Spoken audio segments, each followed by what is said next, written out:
प्यारे दोस्तों, आज की इस वीडियो में हम आपको लेकर चल रहे हैं हैदराबाद के एक ऐसे गांव में जहां जमीन के नीचे कब्रें हैं और इन कब्रों के ऊपर लोग अपने घर बनाकर रह रहे हैं। जी हां, आपने बिल्कुल ठीक सुना। यहां दीवारों के पीछे सिर्फ जिंदा लोग नहीं बल्कि मिट्टी के नीचे वो लोग भी हैं जिन्हें सदियों पहले दफन कर दिया गया था। दिन के वक्त सब कुछ आम लगता है, बच्चे खेलते हैं, औरतें घरों के बाहर बैठती हैं और जिंदगी मामूल के मुताबिक चलती है।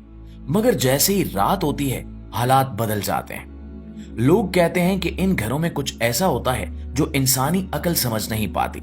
लिहाजा इस वीडियो में हम आपको इसी पुरस्कार गांव की कहानी सुनाने जा रहे हैं, इसलिए वीडियो को आखिर तक जरूर देखिएगा। दोस्तों, कहा जाता है कि ये कब्रिस्तान मियां गुलाम शाह कलोड़ू के दौर से कायम था, यानी उस वक्त जब हैदराबाद अभी अपनी इब्तिदाई हालत में था। ये मकाम सदियों तक एक मोतबर ज़ियारतगाह रहा, जहां लोग अकीदत के साथ आकर फातिहा खानी करते थे। लेकिन वक्त गुजरता गया, हुकूमतें बदलती गईं और फिर वो दौर आया जब अयूब खान के जमाने में इस तारीखी कब्रिस्तान को मस्मार कर दिया गया। ये वो लम्हा था जब एक पूरी तारीख मिट्टी के नीचे दफन कर दी गई और इसकी जगह कंक्रीट, ईंटों और लोहे ने ले ली। जो जगह कभी शहीदों का मकाम कहलाती थी, वहां मकान बनने लगे, दुकानें खुल गईं और आहिस्ता आहिस्ता एक गुंजान मोहल्ला वजूद में आ गया, जिसे दादन शाह कॉलोनी कहा जाने लगा। लेकिन आज भी जब आप इस कॉलोनी में दाखिल होते हैं तो किसी के आंगन में कब्र बनी हुई है, किसी के कमरे के अंदर एक मजार और कुछ घरों की दीवारों के साथ साथ कदीम कब्रें जुड़ी हुई हैं। यानी यहां हर तीसरे घर के आगे एक कब्र मौजूद है।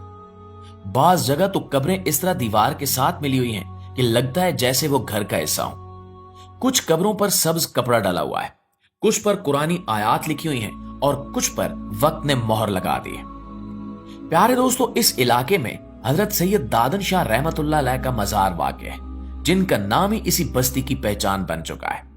इनके मजार के इर्द गिर्द जो कब्रें हैं, उन पर लिखी तहरीरें बताती हैं कि ये कब्रें 100 साल से ज्यादा पुरानी हैं। एक कब्र पर तारीख वफात सन 1338 हिजरी लिखी हुई है, यानी सन 1919 ईस्वी। ये वो दौर था जब बरे सगीर अभी आजादी की तहरीक के इब्तिदाई मरहलों में था और हैदराबाद एक रूहानी शहर समझा जाता था। लोग आज भी इस मजार पर आकर दुआएं मांगते हैं। हैरत की बात यह है कि इनके मजार के इर्द गिर्द तामीर की कई बार कोशिश की गई, मगर हर बार कुछ न कुछ रुकावट आती रही।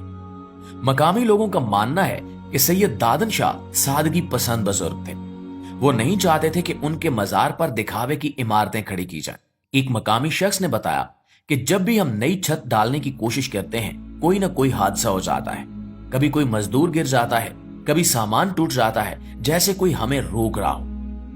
मुअज़्ज़िज़ दोस्तों, गांव की पूरी सारियत यहीं पर खत्म नहीं होती, बल्कि असल कहानी रात के अंधेरे में शुरू होती है। जब सूरज ढलता है, अज़ाने मगरिब की आवाज फिजाओं में गूंजती है तो ऐसा लगता है जैसे हवा का रुख बदल गया हो।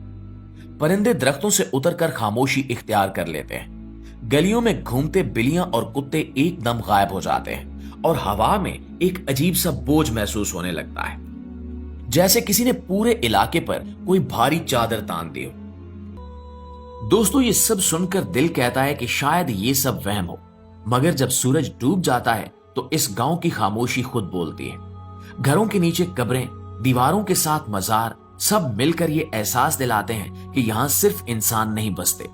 कुछ ऐसे भी हैं जो सदियों पहले यहां दफन हुए, मगर आज भी अपनी सरजमीन छोड़ने को तैयार नहीं है। यही वजह है कि इस गांव में जब भी रात गहरी हो जाती है तो कुत्ते भौंकना बंद कर देते हैं, दरख्तों की शाखें खुद ब खुद हिलने लगती हैं और कहीं दूर से चिरागों की मध्यम रोशनी दिखाई देने लगती है।